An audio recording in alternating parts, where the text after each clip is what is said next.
So I want to just give it one more shot. I think I might have spoke a little bit confusingly on that last attempt, but I just want to kind of talk about the actual sewing of our two libraries together. And conceptually, there's nothing different about this than the previous examples that we looked at.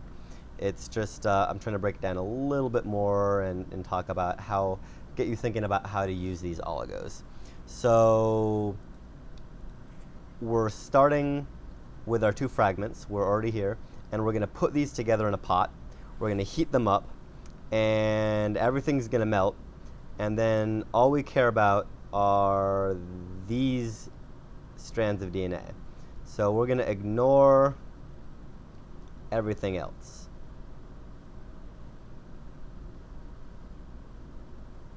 And then we're just going to draw the important pieces of DNA.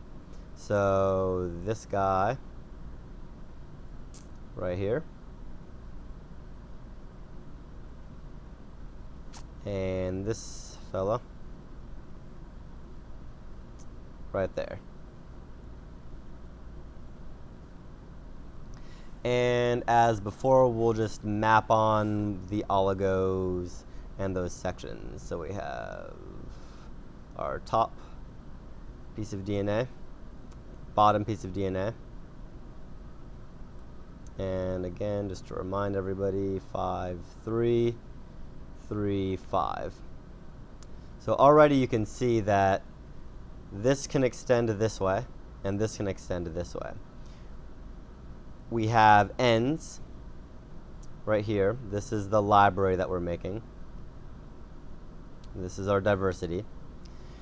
And then this area, this section 3, which is one of our two homology arms, which didn't have anything to do with the previous PCR reaction, it was just brought along, is now responsible for targeting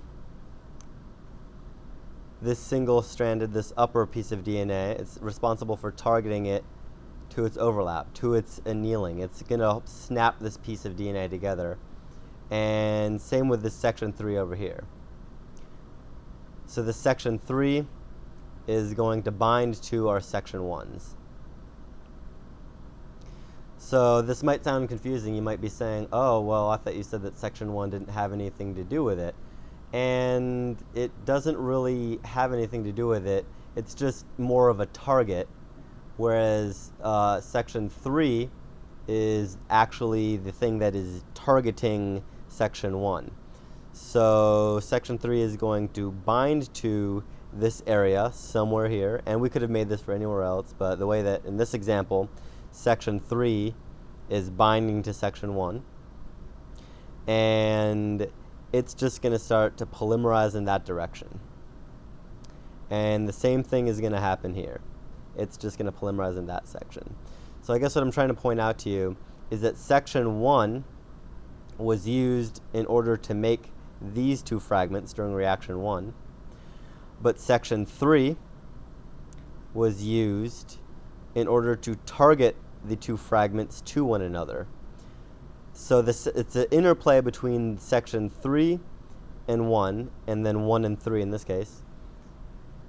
It's the interplay between them that allows us to create the overlap in such a way, it's going to anneal at that overlap so that we can get an extension and create one spliced piece of DNA out of two individual pieces of DNA. And then once we add our oligos in, this will be amplified. Our leftover oligos are going to be constantly binding and creating new templates for our sewing PCR. So hopefully this makes sense. If you have any questions, just let me know and I will try to answer them.